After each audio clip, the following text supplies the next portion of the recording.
Hello Capricorn, thank you for joining me for your monthly forecast for May. Last month saw a number of retrogrades activated, and one of them of course was your ruling planet. Saturn is about the structure of things, and it's working its way through a part of your scope that's to do with the more psychological side of your situation.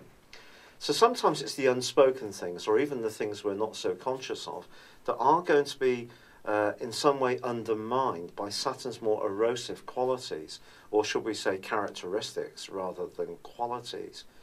Now last month Saturn was squaring up with Venus, so although there may have been some conversations which on the face of it seemed quite pleasant, others may have left you feeling unsure about where someone was coming from, whether they were being particularly sincere, whether you felt in some ways that people were actually trying to undermine you, but not necessarily coming out with it, which all may have been really quite uncomfortable.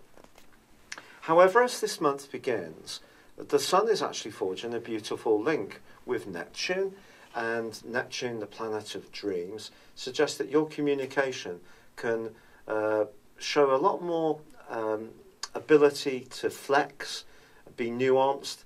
You can express your ideas and creativity in a terrific way. And if you're someone who's got home-based hobbies, or you want to make some decorative changes to where you live, the planets are conspiring in a really wonderful way to help you to do this. But you may find yourself wanting a little bit of time to yourself and a bit more space, especially if there was any kind of bruising or disappointing encounter around some kind of interpersonal relationship last month. Now, there is the role of the Sun in the sign of Taurus, which is great, but with Venus and Mercury working their way through in the early parts of this month a more reflective area, although you may want to be sociable, and in fact the full moon of the 10th can really bring that out in spades, and you could find yourself taking much more of a lead, I don't think it's going to be until the 16th, when Mercury returns to the sign of Taurus, that you're really going to get the wind in your sails. On the 3rd of this month, there is also a quarter moon. This suggests that if there has been any heaviness around a relationship hanging over from last month, and it does involve anything to do with clinginess or control, those dark things that sometimes do come up, where people may not even intentionally are being a bit more manipulative or a bit more scheming. Watch out for that kind of stuff, unfortunately, in the week following. Once the full moon occurs, however, I really feel that you're going to be much more motivated. Mars is actually in a very practical location for you this month, and if you do want to apply energy to something that's important to you, he will help you to do this with plenty to spare. It's just about directing it to the things that are important to you. And your internal world, I think, could be part of that, or it could be you just want to make your environment more pleasing, whether it's where you live or perhaps even in your garden or outdoor space. However, once Mercury does get back into Taurus on the 16th, I think you're going to feel much more outgoing. The pace of life will pick up then. But there is an angle between Mars and also Pluto in week 3, which will need some care for you. Then I think it's going to be a bit tricky to balance what you want as an individual with what's required in the collective.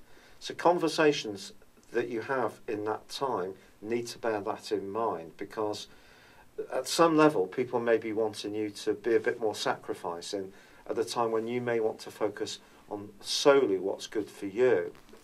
Jupiter is also forging a tricky angle all of this month with Neptune.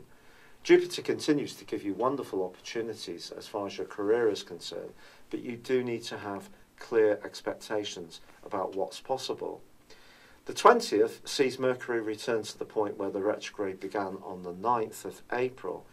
And I think that could be an important point for you, because then on the following day the Sun moves.